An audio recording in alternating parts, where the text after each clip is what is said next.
The movie opens with a chilling scene. Art the Clown, a terrifying figure, mysteriously comes back to life in a morgue.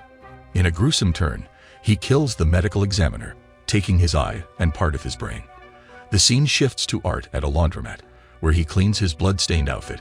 Here, he meets a mysterious little girl, dressed as a clown, who seems to enjoy his company. A laundromat worker, waking up from a nap, is puzzled to see Art alone, apparently playing with himself. After this eerie interaction, Art leaves the laundromat, only to commit a brutal murder, using a mop handle to impale the unsuspecting worker's head. Almost a year later, it's Halloween. Teenager Sienna is at home, putting together a unique costume in honor of her late father, a talented cartoonist. She's creating an angel warrior costume, complete with wings and a sword, a true work of art. During dinner, the conversation turns to Halloween costumes. Sienna's younger brother, Jonathan, wants to dress up as Art the Clown, the infamous serial killer. Their mother, Barbara, firmly says no. After dinner, Sienna and Barbara talk about Jonathan's unusual interest in serial killers. Upstairs, Jonathan delves into last year's horrific events involving Art the Clown.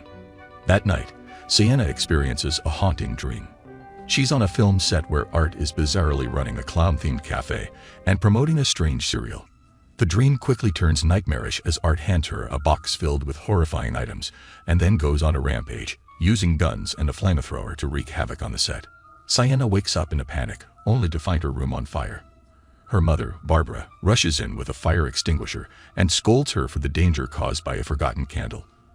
After the commotion, Sienna finds comfort in seeing her father's sword, a cherished gift, undamaged. In a twisted parallel, Art the Clown and the little clown girl are shown enjoying a talk show, featuring Vicky, the sole survivor from Art's previous massacre. The following morning at school, the talk of the town is Vicky's shocking attack on a talk show host. Sienna, deeply affected by Vicky's story, has a panic attack and is consoled by her friends Brooke and Allie. Meanwhile, at Jonathan's school, he witnesses some kids playing with a dead opossum. The situation escalates when Jonathan sees Art with the opossum carcass and, for the first time, notices the little pale girl too. In a disturbing turn, Art throws the carcass at Jonathan, who runs into a teacher. Misunderstood, Jonathan is blamed for the opossum and reported to his mother. After school, Sienna's day takes another turn. She heads to a Halloween store to pick up new wings for her costume. There, she encounters Art the Clown. Despite his unnerving presence, he doesn't harm her. But as soon as she leaves, Art locks the door and horrifically murders the store clerk. Meanwhile, the story takes us back to Art's gruesome antics. After the murder, he uses the clerk's severed head as a grotesque decoration, adding a dark twist to Halloween. Back at Sienna's home, she learns about Jonathan's trouble at school over the opossum incident. She's initially skeptical about Jonathan's claim that Art set him up. Their conversation reveals their father's old sketchbook, filled with scenes from Art's previous rampage, including a drawing of Art and an angel warrior, eerily similar to Sienna's costume. Sienna, feeling a mix of doubt and curiosity, takes a shower and gets dressed in her angel warrior outfit. It's a revealing costume, and while her mother Barbara isn't entirely pleased, she can't help but admire the craftsmanship, seeing a piece of her late husband's talent in it. Sienna then sets off to meet her friends Brooke and Allie at a club. As the evening unfolds, Allie finds herself alone at home, handing out candy to trick-or-treaters. When Art shows up at her door, she reluctantly gives him candy, hoping he'll leave. But Art breaks into the house and subjects Allie to a brutal attack. When Allie's mother arrives home, she's met with a nightmarish scene. Allie, barely alive, and Art, reveling in his cruelty. Art then commits another heinous act, using the mother's head as a candy bowl for unsuspecting trick-or-treaters. If you think Art's antics are wild, wait till you see what we have planned next. Keep up with the madness by liking this video and subscribing to our channel.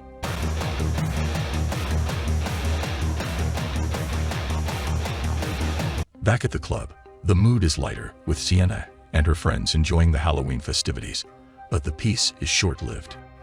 The tension escalates back at home as Barbara confronts Jonathan about the opossum incident and his obsession with Art the Clown. The argument heats up, and in a moment of anger, Barbara rips up their late father's sketchbook. This upsets Jonathan, who lashes out with harsh words, prompting Barbara to slap him. Hurt and angry, Jonathan storms out, venting his frustration by vandalizing the family car with toilet paper and other mischief.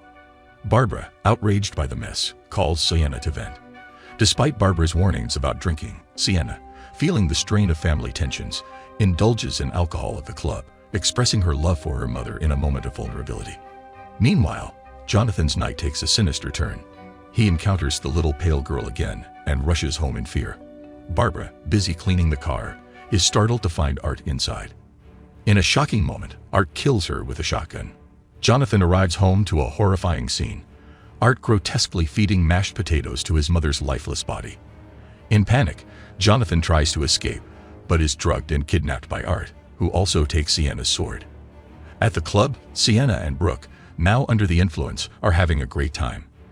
Brooke admits to slipping something extra into Sienna's drink, hoping it would help her relax.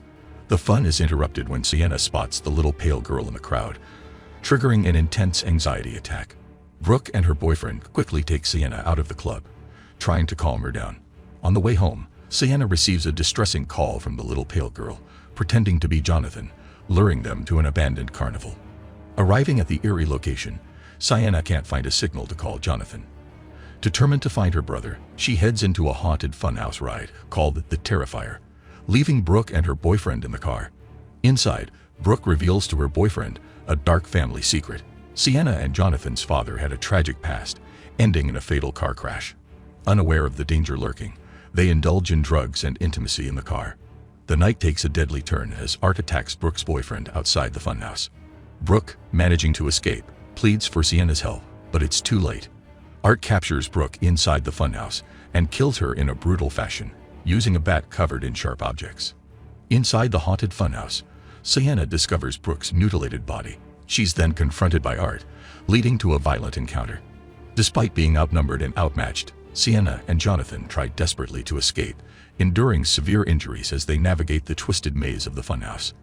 They fight back, injuring Art, but he relentlessly pursues them. In a harrowing moment, Art knocks out Jonathan and savagely attacks Sienna, leaving her for dead in a pit. In a surreal twist, Sienna finds herself in a dreamlike scenario, trapped in a water tank in the clown cafe from her nightmare. As she's losing consciousness, her sword begins to glow with a mysterious power, healing her wounds. Sienna awakens, now back in the terrifying reality of the funhouse. She grabs her now magical sword and confronts Art, who is feasting on her unconscious brother. In a fierce battle, Sienna uses the sword to decapitate Art, echoing the prophetic sketch in her late father's book. The siblings, though severely injured and traumatized, embrace each other, relieved to be alive. However, the story takes one last eerie turn. The little pale girl appears, calmly picking up Art's severed head and walking away with it. Sienna and Jonathan, bewildered and exhausted, leave the funhouse as the movie ends and the credits roll. In a shocking mid-credits scene, we see Vicky in a mental hospital, surrounded by Halloween celebrations. Suddenly, she undergoes a supernatural experience, resulting in a rapid, bizarre birth of Art's decapitated head. An orderly, horrified at the sight, screams as the movie concludes with this unsettling image. Subscribe for more videos like this, and turn on the notification bell so you don't miss out. Leave us a like to help us out, and comment your thoughts on the video. Stay awesome.